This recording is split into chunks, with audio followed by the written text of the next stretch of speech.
In this video, I will apply gradient to the navbar. I will use Bootstrap framework to create a navbar, but it has nothing to do with the gradient. I will apply background image property of the CSS to apply gradient to the navbar. Let's see.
that our navbar is ready, let's see the output.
Now that I have applied gradient to the navbar, let's see the output.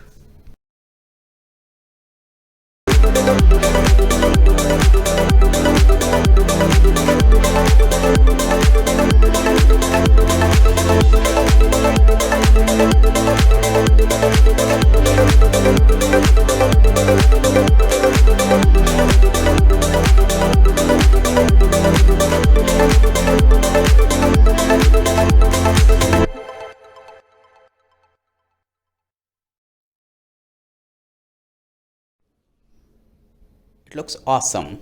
Let's try to change the color and let's see how it looks. You can try it by yourself in your VS Code or whatever code editor you are using. You can try different colors and see what looks good.